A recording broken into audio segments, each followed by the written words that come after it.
مختلف سوالات بھی ہمارے پاس تحریری طور پر جمع ہوئے ہیں.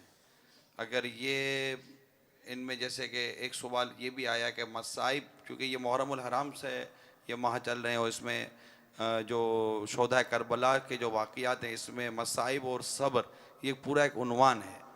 تو ہمارے عموماً اس محرم الحرام کے اور اس واقعے کی مناسبت سے ہمیں اپنے اوپر آنے والے مصائب کے متعلق اور اس پر صبر سے متعلق آپ کیا مدنی پھول ارشاد فرمائیں گے؟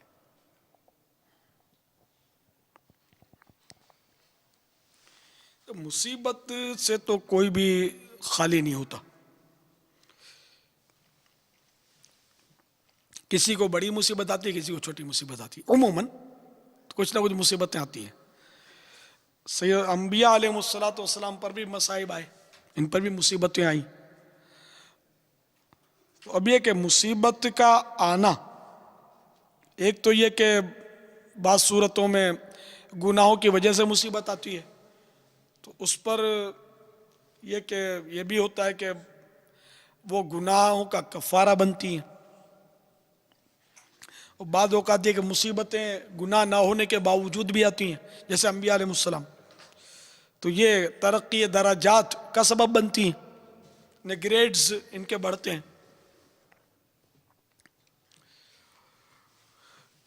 جب بھی مصیبت آئے تو اس پر بندے کو چاہیے کہ صبر کرے اور اجر کمائے. کہ تھوڑی سی بھی مصیبت آئی اور اس پر اجر تو ملتا ہے. جیسے کہ حدیث پاک میں ہے کہ اگر کسی کے پاؤں میں کانٹا چبھ جائے تو وہ بھی اس کے لیے گناہوں کا کفارہ بنتا ہے. کانٹا چبھنا کتنا بظاہر ایک چھوٹی سی مصیبت ہے، تو جتنی بڑی مصیبت ہوگی اتنا ثواب بھی بڑھا، اور اس پر جتنا صبر کرے گا تو اسی قدر اس کو اجر ملے گا.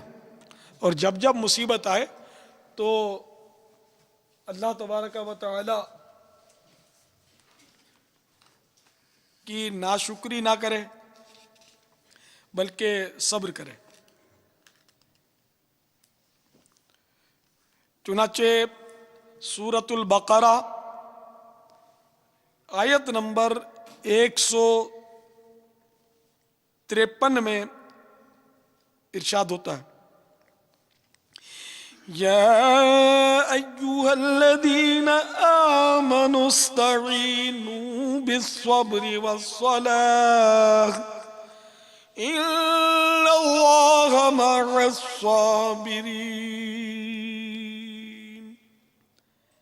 میرے آقا نعمت امام اہل سنت عظیم البرکات عظیم المرتبت پروان شمع رسالت مجدد دین و ملت مولانا شاہ احمد رضا خان علیہ رحمت الرحمن اپنے شعر آفاق ترجمہ قرآن کنز الایمان میں اس کا ترجمہ کچھ یوں کرتے ہیں، اے ایمان والو، صبر اور نماز سے مدد چاہو، بے شک اللہ صابروں کے ساتھ ہے. تو میٹھے میٹھے اور پیارے پیارے رستے ہیں بھائیو، اس آیت کریمہ میں ارشاد فرمایا گیا نا کہ نماز اور صبر سے مدد چاہو. سبحان اللہ، اللہ کے سوا کسی اور سے مدد مانگی جا سکتی ہے. نماز اور صبر سے بھی دیکھو نا، مدد مانگنے خود تو صراحت ہے بالکل.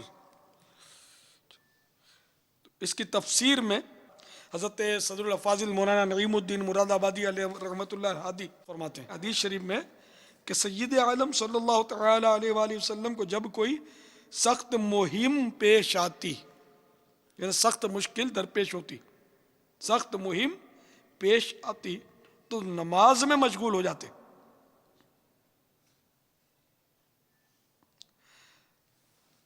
مزید فرماتے ہیں صدر الفاضل، اور نماز سے مدد چاہنے میں نماز استسقاء و صلاۃ حاجت داخل ہے. یعنی بارش جب رک جاتا ہے تو وہ نماز استسقاء پڑھی جاتی ہے کہ بارش آ جائے، قحط سالی میں پڑھی جاتی ہے، اس کو نماز استسقاء بولتے ہیں. تو یہ بھی مدد چاہنے کا ایک طریقہ ہے نماز کے ذریعے. اس طرح صلاۃ الحاجت، حاجت کی نماز، تو یہ بھی اپنی حاجت طلب کرنے کے لیے نماز پڑھی جاتی ہے۔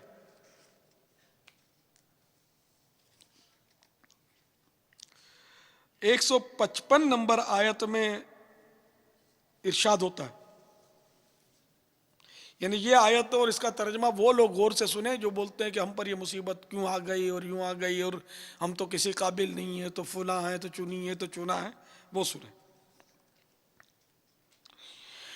وَلَنَبْلُوَنَّكُمْ بِشَيْءٍ مِّنَ الْخَوْفِ وَالْجُوعِ وَنَقْصٍ مِّنَ الْأَمْوَالِ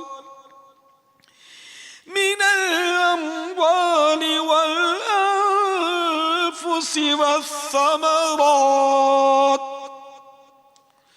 وَبَشِّرِ الصَّابِرِينَ الَّذِينَ إِذَا أَصَابَتْهُم مُّصِيبَةٌ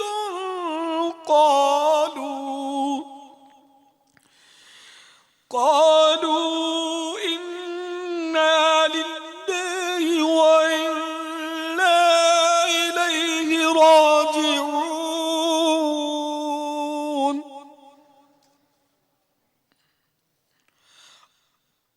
ترجمہ کنز ایمان، اور ضرور ہم تمہیں آزمائیں گے کچھ ڈر اور بھوک سے،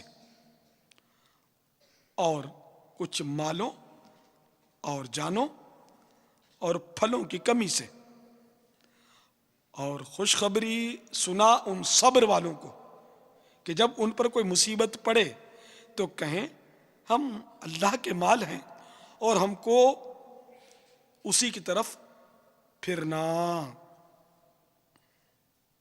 دیکھیے قرآن پاک میں صاف مطلب یہ ارشاد ہو گیا کہ ہم ضرور تمہیں آزمائیں گے کچھ ڈر اور بھوک سے۔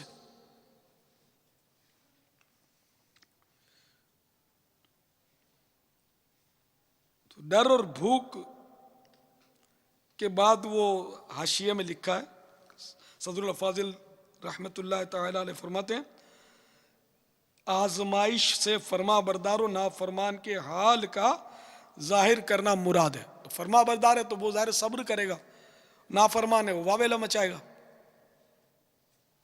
تو یہ جو بات پہ ایک دوسرے کو کہتے پھرتے ہیں، مصیبت کا رونا روتے رہتے ہیں، ان کو اس سے درس حاصل کرنا چاہیے۔ بڑبڑ کرنے سے مصیبت جاتی نہیں ہے، الٹا صبر کا ثواب ہو سکتا ہے جاتا رہے۔ اور پھر مزید جو آگے ہے، اور کچھ مالوں اور جانوں اور پھلوں کی کمی سے بھی آزمایا جائے گا۔ تو اس پہ لکھا ہے، امام شافعی علیہ رحمۃ اللہ القوی نے اس آیت کی تفسیر میں فرمایا کہ خوف سے اللہ کا ڈر، بھوک سے رمضان کے روزے، مالوں کی کمی سے زکوٰۃ و صدقات دینا، جانوں کی کمی سے امراض کے ذریعے موتیں ہونا، پھلوں کی کمی سے اولاد کی موت مراد ہے، اس لیے کہ اولاد دل کا پھل ہوتی ہے۔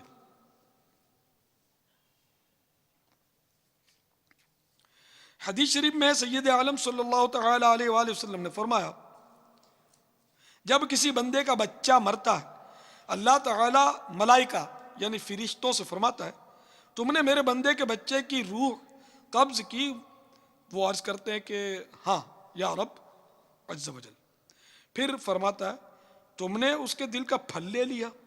عرض کرتے ہیں ہاں یا رب عز وجل۔ پھر فرماتا ہے، اس پر میرے بندے نے کیا کہا؟ حالانکہ وہ جانتا تو اللہ تعالیٰ، وہ پوچھتا ہے کیا کہا؟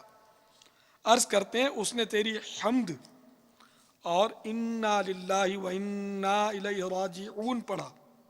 فرماتا ہے اس کے لیے جنت میں مکان بناؤ اور اس کا نام بیت الحمد رکھو۔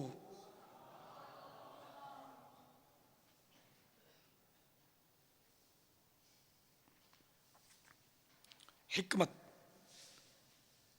مصیبت کے پیش آنے سے قبل خبر دینے میں کئی حکمتیں ہیں۔ ایک تو یہ کہ اس سے آدمی کو وقت مصیبت صبر آسان ہو جاتا ہے۔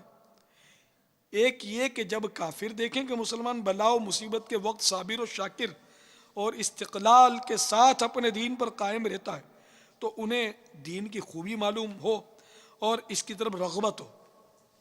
ایک یہ کہ آنے والی مصیبت کی قبل وقوع اطلاع غیبی خبر، اور نبی صلی اللہ تعالی علیہ وآلہ وسلم کا معجزہ ہے۔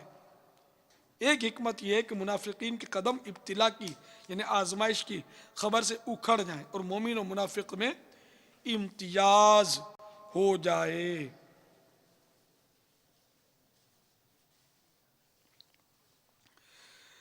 پھر وہ جو انا للہ کی جو پڑھی آیت اس کے تحت لکھا ہے حدیث شریف میں کہ وقت مصیبت انا للہ و انا الیہ راجعون پڑھنا رحمت الہی کا سبب ہوتا ہے۔ یہ بھی حدیث میں ہے کہ مومن کی تکلیف کو اللہ تعالی کفارہ گناہ بناتا ہے۔ تو عام طور پہ ہمارے ہاں کسی کی موت کی خبر سن کر انا للہ پڑھا جاتا ہے، تو موت کے وقت بھی ٹھیک ہے پڑھے مسلمان کی موت کا سن کر، لیکن صرف موت کے لیے نہیں ہے، کوئی سی بھی مصیبت آئے تو انا للہ و انا الیہ راجعون پڑھا جائے۔ جب بھی جیسے کہ مثال کے طور پر آپ کو چوٹ لگ گئی تو آپ انا للہ پڑھیے، یہی پوری آیت۔ اچھا، اسی طرح آپ کے پیسے گم ہو گئے، کوئی سا بھی پریشانی آ گئی تو انا للہ و انا الیہ راجعون پڑھیں گے تو اس کا پڑھنا جو ہے حدیث پاک کے مطابق رحمت الہی کا سبب ہوتا ہے، اللہ کی رحمت اس سے ملتی ہے۔ واللہ تعالی اعلم ورسولہ اعلم عز وجل وصلی اللہ تعالی علیہ وآلہ وسلم صلوا علی الحبیب صلی اللہ تعالی علی محمد